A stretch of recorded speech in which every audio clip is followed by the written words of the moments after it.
You don't belong here.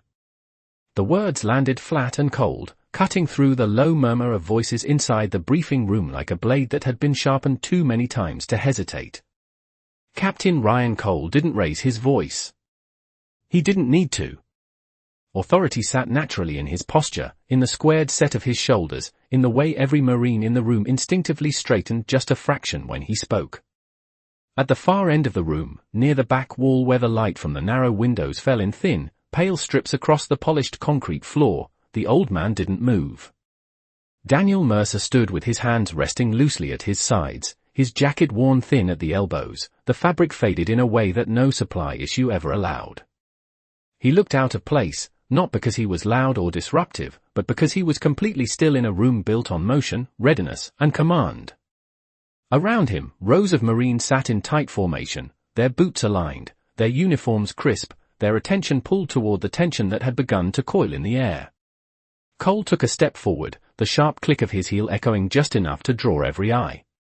"This is a restricted briefing," he said, his tone even, controlled, but edged with something unmistakable. "I don't know who let you in, but you need to leave. Now." A few of the younger Marines shifted slightly, exchanging brief glances that vanished as quickly as they appeared. To them, the old man was just a civilian who had wandered into the wrong place at the wrong time, a quiet mistake waiting to be corrected. Daniel's gaze moved slowly across the room, not searching, not defensive, but observant, as if he were taking inventory of something no one else could see.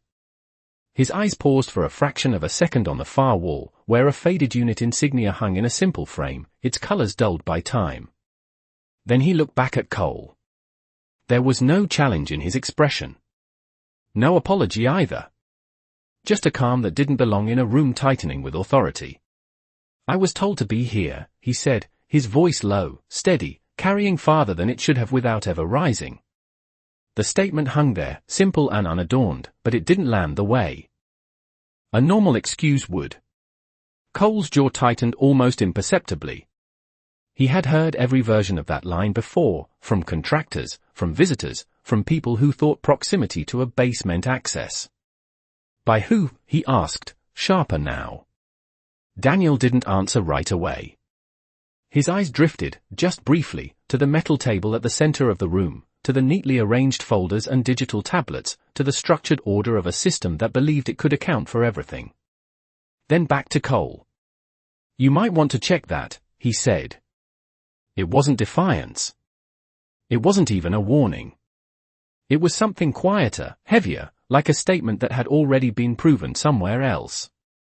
A faint ripple moved through the room, subtle enough that only those paying close attention would notice. One Marine near the middle row, Lance Corporal Noah Pierce, tilted his head just slightly, his eyes narrowing not at the words, but at the man himself. There was something in the way Daniel stood. Not relaxed. Not tense. Balanced. As if he had spent a lifetime in places where posture meant survival, not presentation. Cole exhaled slowly, patience thinning. "I'm not asking again," he said, stepping closer now, closing the distance until he stood just a few feet away. "You are not authorized to be in this room." The fluorescent lights hummed faintly overhead, a steady, indifferent sound that filled the silence stretching between them. Daniel didn't step back. Didn't shift his weight. The room felt smaller somehow, tighter, as if the walls themselves were leaning in to watch what would happen next. And still, he said nothing more. The air in the briefing room shifted, subtle but unmistakable, like the moment before a storm changes direction. Captain Ryan Cole held his ground, his eyes fixed on Daniel Mercer with a focus that had begun to harden into something more personal than procedure. Around them, the Marines remained seated, but their stillness was no longer passive. It had weight now, a quiet awareness threading through the rows like an unspoken signal. Cole extended his hand slightly, not in greeting, but in expectation. "Identification," he said.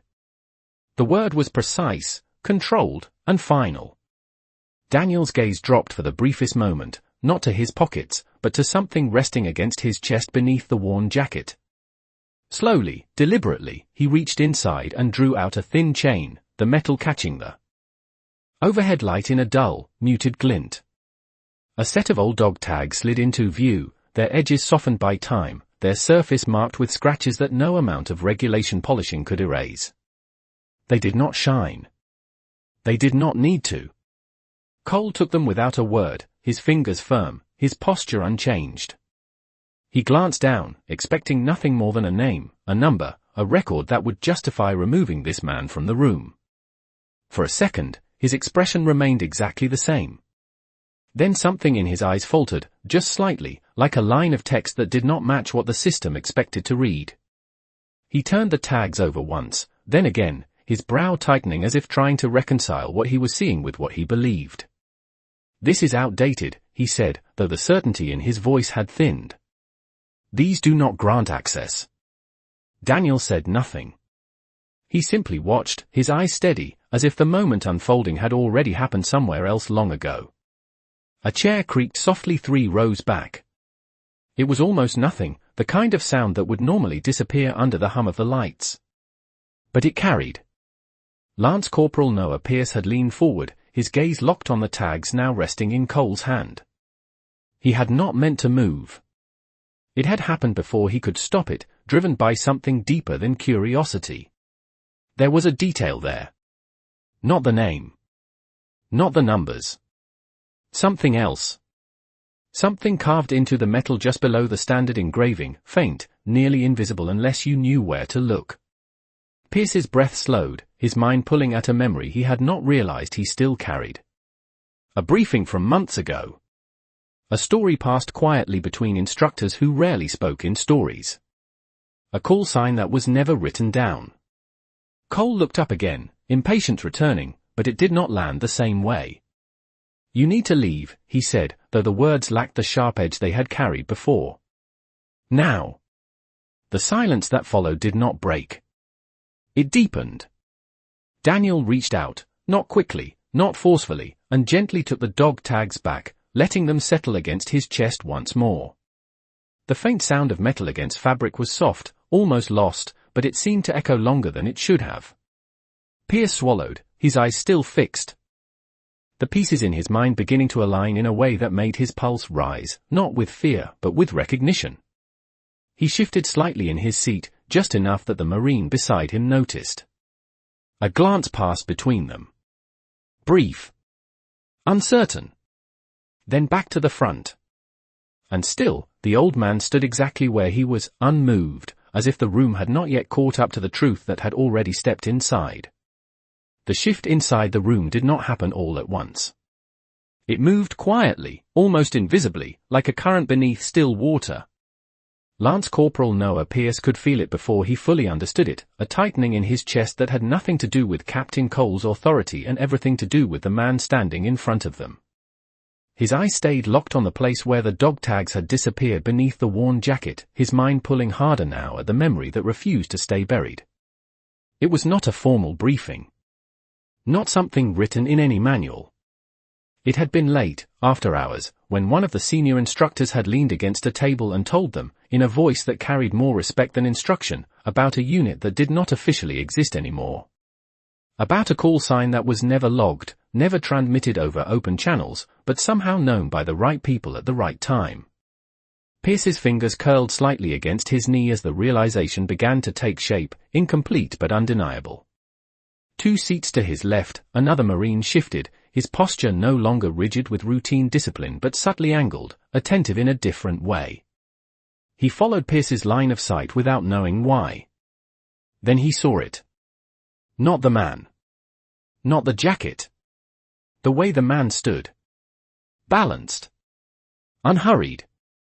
As if the room, the rank, the tension, none of it required his reaction. That was when the second Marine's breathing slowed, his shoulders lowering just a fraction as something inside him recalibrated. Captain Cole noticed the movement. It was small, but it was wrong. Discipline did not ripple. It held. His gaze flicked across the rows, sharp, searching for the source of the break. "Eyes front," he said, his voice cutting cleanly across the room. The words landed, but they did not settle the way they should have. The Marines obeyed, their heads forward, their posture corrected, but the stillness that followed was different now. It was no longer built on command. It was built on awareness. Pierce swallowed, the memory now clearer, sharper, the missing piece sliding into place with a quiet certainty that made his pulse steady instead of spike. He had seen it before. Not the man, not in person, but the symbol etched faintly into metal, referenced in a way that always ended the same. With silence. His eyes lifted, not to Cole, but to Daniel Mercer. Really looking now. The lines in his face were not just age. They were distance. Time spent in places that did not leave marks you could easily name. The jacket was not just worn. It was carried. The room seemed to narrow around that understanding, pulling everything else slightly out of focus. Another chair creaked, this time closer to the front. A third Marine adjusted, slower than before, more deliberate, his gaze drifting for just a second before snapping back into place. But it was enough. Cole's jaw tightened again, a flicker of irritation returning as he sensed the shift without grasping its cause. "We are not doing this," he said, firmer now, stepping slightly to the side as if to reassert control over the space itself. "This is a briefing, not a spectacle." The word spectacle lingered, hollow in a room that had grown too quiet for it to carry weight. Daniel Mercer remained exactly as he had been from the beginning. Still. Unmoved. His eyes passed once more over the Marines, not searching for recognition, not expecting it, but acknowledging something that was beginning to rise whether it was permitted or not. Pierce felt it then, fully formed, no longer a question. Not doubt. Not curiosity. Recognition. And with it came something else, something older than rank, older than protocol, something that did not ask for permission before it made itself known. He shifted his foot slightly on the floor, the rubber sole pressing down just enough to ground himself, as if preparing for something he could not yet see but somehow already understood. The moment did not announce itself. It did not arrive with a command or a sound that demanded attention. It began with something smaller, something almost invisible. Lance Corporal Noah Pierce inhaled slowly, the air in his lungs steadying not his nerves, but his certainty. His fingers, which had been resting against his knee, tightened once, then released. The decision did not feel like a choice. It felt like recognition catching up to him. Without looking left or right, without asking permission, he rose. The movement was controlled, precise, the kind drilled into muscle memory over years of repetition. His chair shifted back a fraction of an inch with a soft scrape against the floor, a sound that should have been insignificant. It was not. Every head in the room turned. Captain Ryan Cole's gaze snapped toward him instantly, irritation flashing into something sharper. "Sit down, Corporal," he said, the words immediate, reflexive, backed by rank and expectation. Pierce did not respond. He stood at full height now, his posture straight, his eyes no longer uncertain. They were fixed forward, not on Cole, but past him. On Daniel Mercer. The room held its breath. For a fraction of a second, nothing else moved. Then, 2 seats behind Pierce, another Marine stood. Slower this time, as if confirming what had already been decided. His boots planted firmly, shoulders squared, eyes forward. The sound of his chair echoed just enough to make the shift undeniable. Cole turned sharply, his control slipping at the edges. "What are you doing?" he demanded, his voice cutting through the silence, but finding no resistance to push against. The second Marine did not answer. He did not need to.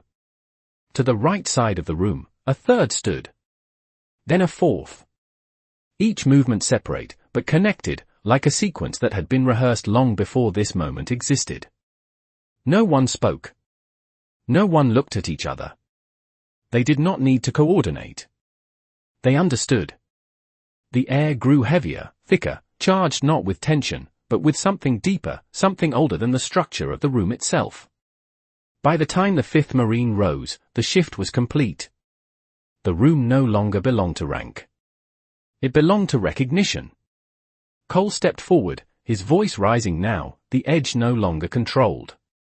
"That is an order. Sit down. All of you." The words landed harder this time, but they did not break the formation that had taken shape. 6 Marines now stood, aligned not by command, but by something far more deliberate. Their posture was exact. Their gaze steady. And then, without a word, as if guided by the same unseen signal, they moved into attention. The sound was almost silent. Boots adjusting by fractions of an inch. Shoulders locking into place. Hands aligning with perfect discipline. It was not exaggerated. It was not performed. It was precise. Respect, expressed in its purest form. The fluorescent lights hummed overhead, indifferent to what had just changed beneath them. Captain Cole stopped mid-step. The authority he had carried so easily moments ago no longer had a place to land. It hovered, suspended, searching for something to control and finding nothing. His eyes moved from one Marine to the next, then finally to Daniel Mercer. The old man had not moved. Not once. He stood exactly as before, his presence unchanged, as if the room had simply adjusted itself around him. Pierce's voice came quietly, almost lost in the silence, but clear enough to carry. "Sir," he said, not to Cole. Not to anyone with rank. "We know who you are." The words did not echo. They settled. And in that stillness, the entire room understood that something irreversible had just taken place. Captain Ryan Cole did not speak immediately. The silence pressed in around him, thick and unyielding, as if the room itself had decided to wait and see what he would do next. His eyes moved again across the 6 Marines standing at attention, searching for hesitation, for doubt, for anything that resembled disobedience he could correct.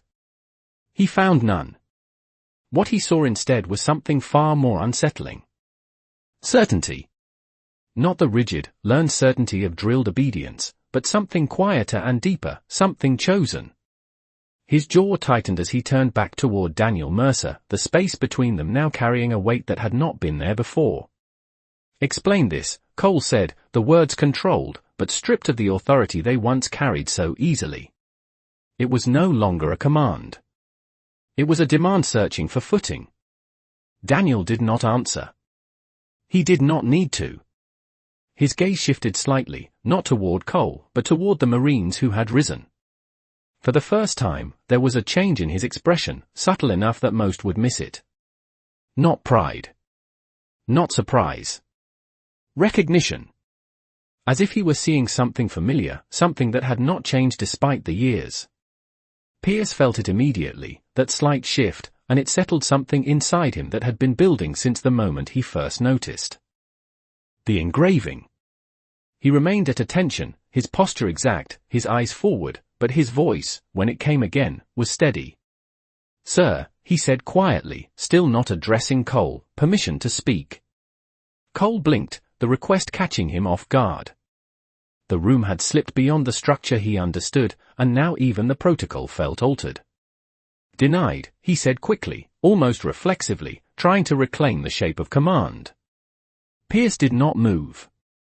The word did not break him. It did not even slow him. Respectfully, he continued, his tone unchanged, "This man does not need permission to be here." The statement landed with a finality that no raised voice could match. A faint shift rippled through the remaining Marines still seated, their attention sharpening, their posture tightening as the realization spread beyond the 6 already standing. Cole took a step forward, the motion sharper now, driven less by control and more by the need to restore it.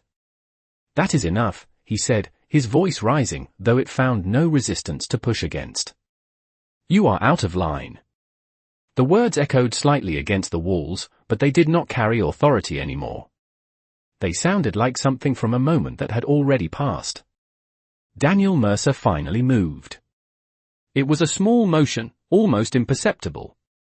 His hand rose just slightly, not in a gesture of command, but of acknowledgement, and then settled again at his side. It was enough. Pierce felt it like a signal, not given, but understood. His voice did not come again. It did not need to. The 6 Marines remained exactly as they were, their stance unwavering, their silence absolute. Cole's breath slowed, his frustration giving way to something else now, something less defined. Confusion, yes, but beneath it, something he was not ready to name. He looked once more at Daniel, really looking this time, past the worn jacket, past the age, past everything he had dismissed at first glance. There was something there that did not fit into rank or record or regulation. Something that did not need validation to exist. The room held steady, suspended in a moment that refused to resolve itself through command. And in that stillness, it became clear to everyone present that whatever authority had entered this room first had quietly stepped aside for something far older and far more absolute. The silence did not break, but it began to change. It no longer felt like a pause waiting for someone to speak. It felt settled, like something had already been decided beyond words. Captain Ryan Cole exhaled slowly, the tension in his shoulders no longer sharp, but heavy, as if the weight of the room had shifted onto him without warning. His eyes moved once more across the 6 Marines standing at attention, and this time he did not look for defiance. He looked for understanding. And what he saw unsettled him more than disobedience ever could. They were not challenging him. They were not resisting him. They had simply stepped beyond him. His gaze returned to Daniel Mercer, and for the first time, there was hesitation in it. Not weakness. Not fear. Something quieter. Recognition struggling to form. "Who are you?" Cole asked, the question low, stripped of command, carrying none of the sharp edges it once held. It was not an accusation. It was not even a demand anymore. It was a question that needed an answer, even if the answer would not come. Daniel did not respond immediately. His eyes moved once more across the room, resting briefly on each of the Marines who stood in silence, their posture unwavering. There was no surprise in his gaze. No pride. Only a quiet acknowledgement, as if what had just happened was not unexpected, but inevitable. When he finally spoke, his voice was calm, steady, and almost too quiet for the size of the room. "No one you need to worry about," he said. The words were simple. They carried no rank, no title, no explanation. And yet they landed heavier than anything else that had been said. Cole held his gaze, searching for something behind the answer, something that would restore the structure he understood. There was nothing to grasp. No opening. No clarification. Just a presence that did not require definition. Behind him, a subtle movement spread again, quieter this time, more controlled. The Marines who had remained seated shifted slightly, their posture tightening, their focus sharpening. The line between those who understood and those who were still catching up was closing. Pierce felt it clearly now, the moment settling into something permanent. The uncertainty was gone. In its place was something older, something that did not need to be taught. Respect, not given by rank, but earned long before anyone in the room had ever worn a uniform. Cole took a small step back. It was not retreat. It was adjustment. His voice, when it came again, was lower, steadier, but different. "If there is a reason you are here," he said, "it should be stated." The structure of command tried once more to reassert itself, but it no longer dominated the room. Daniel's eyes shifted to him again, not dismissive, not confrontational, simply present. "There is," he said. He did not elaborate. He did not move. The statement stood on its own, complete without explanation. The fluorescent lights continued their quiet hum overhead, the only sound that dared fill the space between breaths. Cole's gaze dropped for a fraction of a second, then lifted again, and something in it had changed. The certainty he carried before had softened, not into weakness, but into awareness. He was no longer standing in front of a situation he controlled. He was standing inside one he had just begun to understand. And around him, the room held steady, every Marine now aligned not just by training, but by something far more enduring, something that did not need to be spoken to be known. The room held its shape, but something deeper had begun to move beneath it, something quiet and deliberate, like a memory rising to the surface after years of silence. Lance Corporal Noah Pierce could feel it clearly now, not as a thought, but as a certainty that had settled into place. He did not look at Captain Cole. He did not look at the other Marines. His focus remained forward, steady, anchored on Daniel Mercer, as if the rest of the room had faded into the background of something far more important. It was not just recognition anymore. It was understanding. Behind him, one of the seated Marines shifted again, slower this time, more intentional.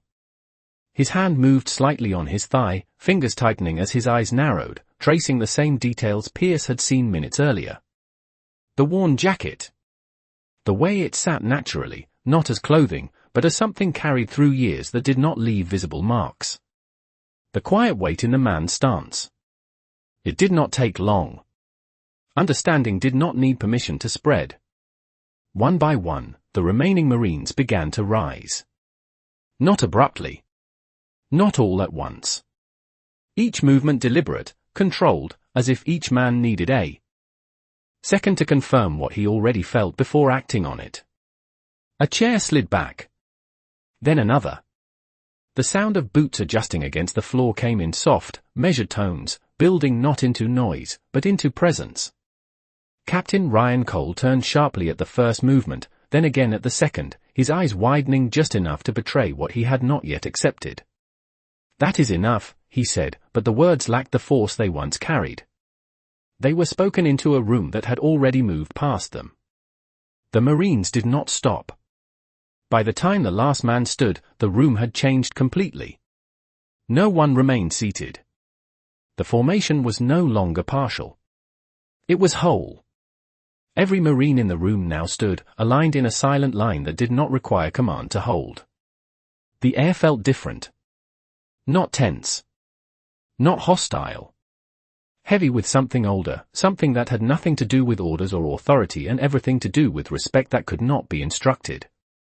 Cole took a step back without realizing it, his breath slowing as his eyes moved across the room, taking in what had just happened. This was not disobedience. It was something else entirely. Something he had not been trained to correct.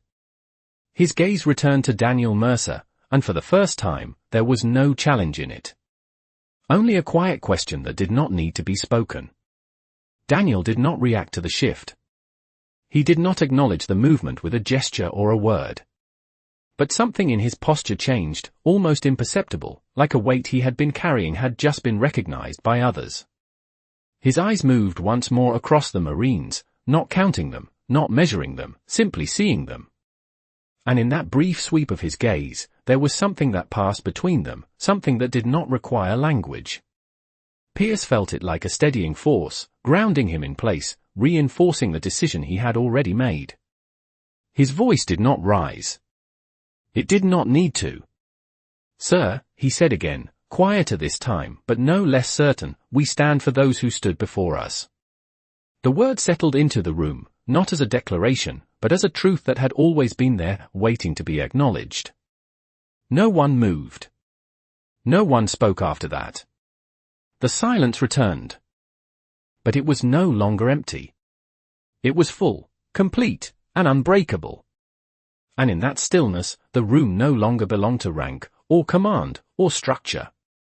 It belonged to something far more enduring, something that had just revealed itself without asking for permission. The stillness held, but it was no longer the kind that waited for resolution. It was the kind that had already arrived at it. Captain Ryan Cole stood in the center of it, the structure he had relied on now fully dissolved into something he could not command back into place. His eyes moved once more across the room, not searching for control anymore, but trying to understand the shape of what had replaced it. Every Marine stood. Not rigid out of obligation, but steady out of conviction. It was not defiance. It was alignment. His gaze returned to Daniel Mercer, and this time, he did not see a civilian out of place. He saw something else. Something that did not need identification, did not require verification, and did not fit inside any report he had ever filed. The fluorescent lights above cast the same pale glow across the room, but the space beneath them had changed completely. The air felt heavier, quieter, as if even the smallest sound would carry farther than it should. Cole took a slow breath, then another, grounding himself in a moment that had moved beyond him. His voice, when it came, was lower, stripped of the edge that had defined it before. "Stand down," he said. The words were soft, controlled, an attempt to restore something familiar. No one moved. The command did not land. It did not break the formation. It simply passed through it, leaving everything exactly as it was. Cole did not repeat himself. He understood, in that instant, that repetition would not change the outcome. The authority he carried had not been rejected. It had been surpassed. Daniel Mercer shifted his weight slightly, the smallest movement since he had entered the room. His hand moved once more to the front of his jacket, resting briefly over the place where the dog tags lay beneath the fabric. Not gripping them. Not presenting them. Just acknowledging their presence. Then his hand fell back to his side. He turned his head slightly, his gaze moving toward the far wall again, toward the faded insignia hanging in its frame. 4. A brief moment, the room seemed to recede around him. The present dimmed, not disappearing, but giving way to something older, something carried quietly through years that did not need to be spoken aloud. When he looked forward again, his expression had not changed, but something in the air had settled even further. Pierce felt it clearly. The moment was closing. Not ending abruptly, but resolving in a way that did not require explanation.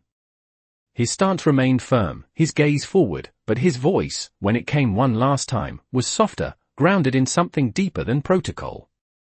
"Sir," he said, the word carrying weight not from rank, but from meaning, "thank you." The words did not echo. They did not need to. They settled into the silence and became part of it. Around him, the other Marines did not speak, but the acknowledgement was shared, understood without being repeated. Cole watched it all, the final pieces of the moment falling into place in a way he could no longer interrupt. His shoulders lowered slightly, not in defeat, but in acceptance. He took one step back, then another, clearing the space in front of Daniel without announcing it. It was not an order. It was not a formal gesture.